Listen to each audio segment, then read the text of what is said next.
వైకుంఠ ఏకాదశి లేదా ముక్కోటి ఏకాదశి రోజు విష్ణువుని ఏ విధంగా పూజిస్తే ఎలాంటి ప్రత్యేకమైన విధివిధానాలు పాటిస్తే సంవత్సరం మొత్తం విష్ణుమూర్తి సంపూర్ణమైన అనుగ్రహం కలిగే అష్టైశ్వర్యాలు భోగభాగ్యాలను సిద్ధింప చేసుకోవచ్చు ఈ వీడియోలో మనం తెలుసుకుందాం. వీడియో చూసే ముందు వీడియోకి లైక్ కొట్టి మా ఛానల్ని సబ్స్క్రైబ్ చేసుకొని ఓం నమఃశివాయని కామెంట్ చేయండి. ధనుర్మాసంలో శుక్లపక్షంలో వచ్చే ఏకాదశి తిథిని వైకుంఠ ఏకాదశి లేదా ముక్కోటి ఏకాదశి అనే పేర్లతో పిలుస్తారు. దీనికి ముక్కోటి ఏకాదశి అనే పేరు ఎందుకు వచ్చింది అంటే ధనుర్మాసంలో శుక్లపక్షంలో వచ్చే ఏకాదశి రోజు ఎవరైనా ఏకాదశి వ్రతం చేస్తే 3 కోట్ల ఏకాదశి వ్రతం చేసిన ఫలితం కలుగుతుంది. అందుకని దీని ముక్కోటి ఏకాదశి అన్నారు. ఏకాదశి వ్రతం అంటే ఏంటి? రోజంతా ఆహారం తినకుండా పాలు పళ్ళు మాత్రమే స్వీకరిస్తూ విష్ణుమూర్తిని స్మరించుకొని మర్నాడు ద్వాదశి రోజు ఎవరికైనా భోజనం పెట్టి మీరు కూడా భోజనం చేయాలి. దీన్ని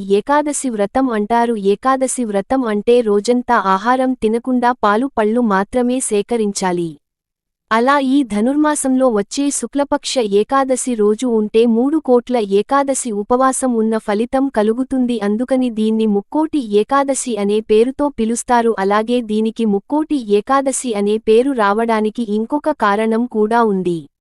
ఆ కారణం ఏంటంటే వైకుంఠంలో ఉత్తర ద్వారం వైపు శ్రీదేవి భూదేవి సమేత విష్ణుమూర్తి వస్తే ముక్కోటి దేవతలు విష్ణుమూర్తిని దర్శనం చేసుకుంటారు. ముక్కోటి దేవతలకి వైకుంఠంలో ఉత్తర ద్వారం వైపు తన దేవేరులతో విష్ణుమూర్తి దర్శనమిచ్చే రోజు కాబట్టి దీని ముక్కోటి ఏకాదశి అనే పేరుతో పిలుస్తారు. చాలా శక్తివంతమైన రోజు కాబట్టి ఈ ముక్కోటి ఏకాదశి రోజు అందరూ కూడా విష్ణు సంబంధమైన ఆలయానికి వెళ్లి ఉత్తర ద్వారం గుండా విష్ణుమూర్తిని దర్శనం చేసుకోవాలి. ప్రతి విష్ణు ఆలయంలో రాముడు, కృష్ణుడు, నరసింహస్వామి, వెంకటేశ్వర స్వామి ఏ విష్ణు ఆలయంలో అయినా సరే ఉత్తర ద్వారం వైపు నుంచి ఆ స్వరూపంలో ఉన్న విష్ణుమూర్తి దర్శనం చేసుకుంటే సంవత్సరం మొత్తం విష్ణుమూర్తి సంపూర్ణమైన అనుగ్రహం కలుగుతుంది. ఉత్తర ద్వారం నుంచి ఎందుకు దర్శనం చేసుకోవాలి? ముక్కోటి దేవతలకు విష్ణుమూర్తి ఉత్తర ద్వారం వైపు ఎందుకు దర్శనమిచ్చాడంటే ఇందులో ఒక యోగశాస్త్ర రహస్యం ఉంది. మానవ శరీరంలో ముఖం అనేది తూర్పు దిక్కున తెలియజేస్తుంది.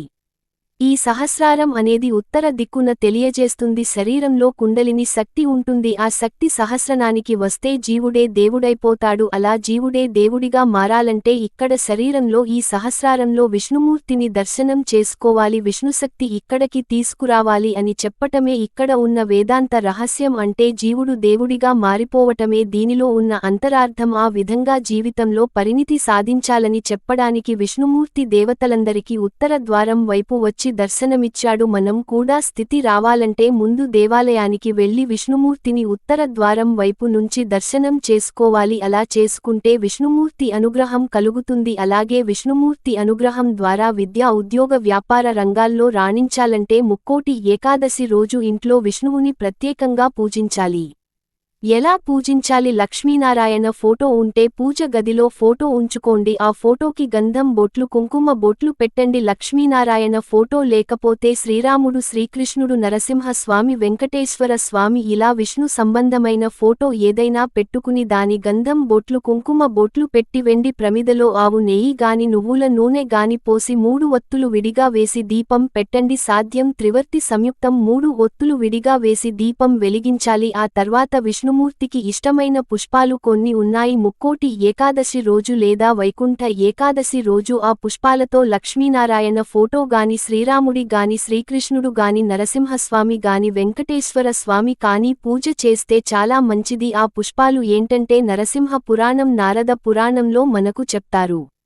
తెల్ల గన్నేరు పూలు, నందివర్ధనం పూలు, తుమ్మి పూలు, జాజిపూలు ఇవి విష్ణుమూర్తికి చాలా ఇష్టం. వీటిలో మీకు ఏవి దొరికితే వాటితో ఆ విష్ణు సంబంధమైన ఫోటోకి పూజ చేసుకోండి. ఈ పుష్పాలు ఏవి దొరకకపోయినా చాలా పుష్పాలు అంటే విష్ణు చాలా ఇష్టం. చాలా పుష్పాలు అంటే మీ ఇంటి ఆవరణలో పెరిగిన మొక్కల పుష్పాలు వాటితో అయినా విష్ణువుని పూజించండి. ఏవి లేకపోతే తులసి దళాలతో పూజించండి. విష్ణుమూర్తి సంపూర్ణమైన అనుగ్రహం కలుగుతుంది. అసలు పూజ చేసుకోవటం వీలు కాని వాళ్లు కూడా రెండు మంత్రాలు ఖచ్చితంగా చదువుకోండి. ఓం నమో నారాయణాయ అష్టాక్షరి మంత్రం, ఓం నమో భగవతే వాసుదేవాయ ద్వాదశాక్షర మంత్రం. ఈ రెండు మంత్రాలు వీలైనన్నసార్లు చదువుకుంటే ముక్కోటి ఏకాదశి రోజు అన్ని పూజలు చేసిన ఫలితం కలుగుతుంది. విష్ణు సహస్రనామ వింటేనే చాలు, జన్మజన్మల పాపాలు తొలగిపోతాయి. విష్ణు సహస్రనామం చదివితే ఇంకా అద్భుత ఫలితాలు కలుగుతాయి. అలాగే ముక్కోటి ఏకాదశి రోజు రోజంతా ఉపవాసం ఉండలేని వాళ్లకి శ్రీ ప్రశ్న సంహిత అనే వైష్ణవ గ్రంథంలో ఒక ప్రత్యామ్నాయం చెప్పారు. అదేంటంటే పగలు ఉపవాసం ఉండండి, రాత్రికి గోధుమ రవ్వతో చేసిన పదార్థాలు తినండి. దీని హరినక్త అంటారు. హరినక్క ఉన్న కూడా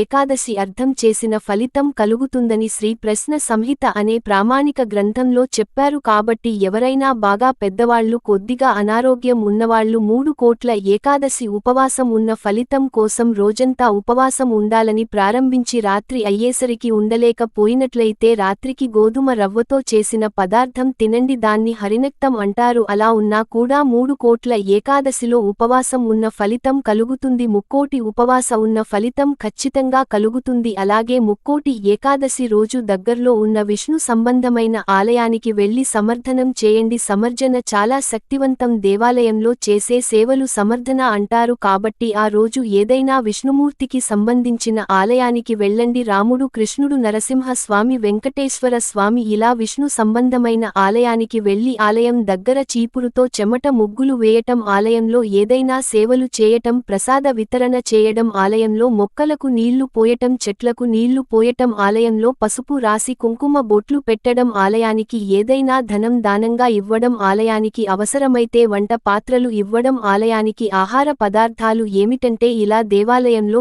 ఏ సేవ చేసిన సమార్జన అంటారు. ముక్కోటి ఏకాదశి వైకుంఠ ఏకాదశి రోజు విష్ణు ఆలయానికి సమర్జన చేస్తే అద్భుతమైన శుభ ఫలితాలు కలుగుతాయి. ఇలా వైకుంఠ ఏకాదశి, ముక్కోటి ఏకాదశి చాలా శక్తివంతమైనది. జనవరి 10వ తేదీ వచ్చింది. 2025 జనవరి 10వ తేదీ వైకుంఠ ఏకాదశి లేదా ముక్కోటి ఏకాదశి సందర్భంగా ఈ విధులలో ఏవి పాటించిన సంవత్సరం మొత్తం సంపూర్ణంగా విష్ణుమూర్తి అనుగ్రహం కలిగి అష్టైశ్వర్యాలు, భోగభాగ్యాలను సిద్ధింప చేసుకోవచ్చు. జన్మజన్మల పాపాలని పటాపంచలు చేసుకోవచ్చు. అయితే ఏ పూజలు చేయలేని వాళ్లు విష్ణు సహస్రనామం చాంటింగ్ వినండి. దానివల్ల కూడా అద్భుత ఫలితాలు వస్తాయి. దానికి కూడా సమయం లేకపోతే మీ పనుల మీద వెళుతూ ఓం నమో నారాయణాయ, ఓం నమో భగవతే వాసుదేవాయ అని వీలైనన్ని సార్లు మనసులో స్మరించుకుంటూ ఉండండి. అలా చేసిన విష్ణుమూర్తి సంపూర్ణమైన అనుగ్రహం కలుగుతుంది. అలాగే జనవరి 11 శనివారం అంటే వైకుంఠ ఏకాదశి, ముక్కోటి ఏకాదశి తర్వాత రోజు మాత్రం అన్నదానం చేయండి. జనవరి 10 వైకుంఠ